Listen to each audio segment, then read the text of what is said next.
একদিন রাসূল সাল্লাল্লাহু আলাইহি সাল্লাম বলেছেন, কেউ যদি 500 টাকার কুরআন দেয়, ওই কুরআন যত পড়া হবে তিনি মারা গেলে কিয়ামত পর্যন্ত তার সওয়াব লেখাই হবে। সুবহানাল্লাহ। যে কারণে বলা যায় 500 টাকার কুরআন কিন্তু কিয়ামত পর্যন্ত সওয়াবের ব্যাংক। নবীজি সাল্লাল্লাহু আলাইহি সাল্লাম বলেছেন, মানুষ মারা গেলে তার আমল বন্ধ হয়ে যায়, তবে 3টি জিনিস বাকি থাকে। উপকারী ইলম, যেমন একটা দোয়া কাউকে শিখিয়ে দেন, আপনার ছোট ভাইকে আলহামদুলিল্লাহ শেখান, সে যতবার বলবে আপনার আমল নামায়ও নেকি লেখা হবে। এছাড়াও মসজিদ মাদ্রাসায় একটা কুরআন শরীফ দিলে যতদিন মানুষ তেলাওয়াত করবে ততদিন সওয়াব পাওয়া যাবে। সুবহানাল্লাহ। একদিন রাসূল সাল্লাল্লাহু আলাইহি সাল্লাম বলেছেন, যে ব্যক্তি ফজর পড়ল সে আল্লাহর জিম্মায় চলে গেল। ফজর পড়লে সারাদিনের সিকিউরিটি আল্লাহর কাছে। রাসূল সাল্লাল্লাহু আলাইহি সাল্লাম আরও বলেছেন, দুনিয়া ও আখিরাতের কল্যাণ চাইলে ইলম অর্জন করো। একদিন রাসূল সাল্লাল্লাহু আলাইহি সাল্লাম বলেছেন, আল্লাহ লজ্জাশীল পর্দাশীল বান্দাকে ভালোবাসেন। পর্দা শুধু মেয়েদের না, চোখেরও পর্দা রয়েছে। রাসূল সাল্লাল্লাহু আলাইহি সাল্লাম আরও বলেছেন, তোমরা সহজ করো, কঠিন করো না, সুসংবাদ দাও, ভয় দেখিও না, দাওয়াত দেন কিন্তু নরম ভাষায়। একদিন রাসূল সাল্লাল্লাহু আলাইহি সাল্লাম বলেছেন, যে ব্যক্তি আল্লাহর জন্য কিছু ছাড়ে, আল্লাহ তার জন্য এর চেয়েও উত্তম জিনিসটা দেন। যেমন কেউ যদি হারাম রিলেশন ছাড়ে, তাহলে আল্লাহ তাকে হালাল জিনিসটাই দেন। একদিন রাসূল সাল্লাল্লাহু আলাইহি সাল্লাম সাহাবীদের উদ্দেশ্যে বললেন, 5 ওয়াক্ত সালাত আদায় করলে 50 ওয়াক্ত সালাতের সওয়াব পাওয়া যায়। সুবহানাল্লাহ।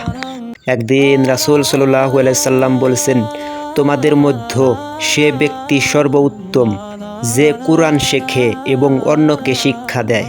তিনি আরও বলেছেন, কিয়ামতের মাঠে বান্দার আমলের মধ্যে সর্বপ্রথম নামাজের হিসাব নেওয়া হবে।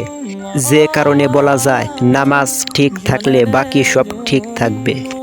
একদিন রাসূল সাল্লাল্লাহু আলাইহি সাল্লাম বলেছেন, যে ঘরে কুকুর এবং পানির ছবি থাকে সে ঘরে রহমতের ফেরেশতা প্রবেশ করে না। তিনি আরও বলেছেন, কিয়ামতের দিন আল্লাহ 3 ধরনের মানুষের দিকে তাকাবেন না: টাকনুর নিচে কাপড় পরা পুরুষ, খোঁটা দেওয়া ব্যক্তি, মিথ্যা কসম করে পণ্য বিক্রেতা।